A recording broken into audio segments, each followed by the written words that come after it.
By Aboriginal custom, he's now known as Wamud Namok. By best calculation, he was born in Western Arnhem Land in 1926. And this morning he was honoured by a state funeral in the Aboriginal community of Gunbalanya, 300 kilometres due east of Darwin. A eulogy from the Prime Minister was hand-delivered by his Minister for Indigenous Health. And he describes in his message a man of ceremony, a person who traversed this country recording the knowledge of the country in art. And whilst during his life he worked in a tin mine, he worked with the Defence Forces during the Second World War, in 2002 he started off what has become a very important movement. That year, without government assistance, Wamud Namok built an outstation on the heights of the West Arnhem Plateau, which became a research centre for land and fire management, visited by scientists from around the world. It's known as Kabawanamyo, and here he helped develop a fire abatement program which 2 years ago won a Eureka Science Award. Through a carbon trade-off deal, the program will earn millions of dollars over the next 2 decades. Indigenous rangers who work on the program were pallbearers today. He was involved in a long series of projects going back decades, which involved experiments in fire management, documenting of the landscape, documenting vegetation.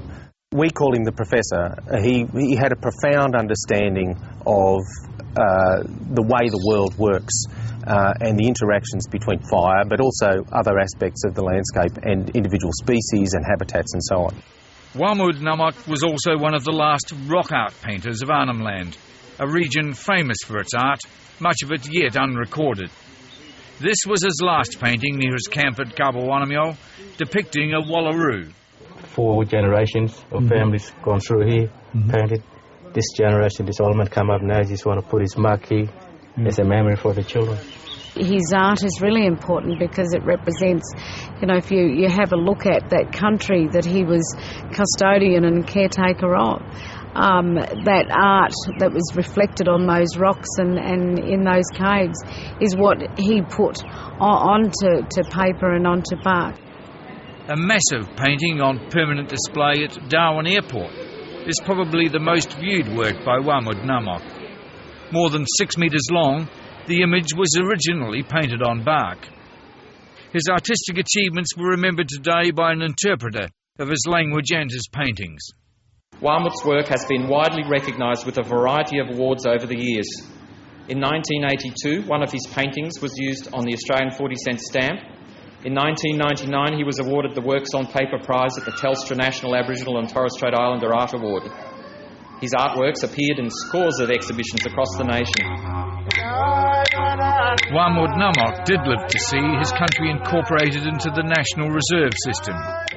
Only 6 weeks ago he was there when Environment Minister Peter Garrett declared 1.4 million hectares of the West Arnhem Plateau adjoining Kakadu National Park an Indigenous protected area.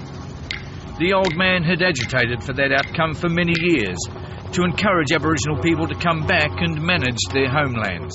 His main concern tried to draw the people back into the plateau so that people would sit down and manage that country and a lot of communication would go on. Wamud Namok's body will be flown over his country by helicopter next week before he's buried at his outstation at Kabawanamyo.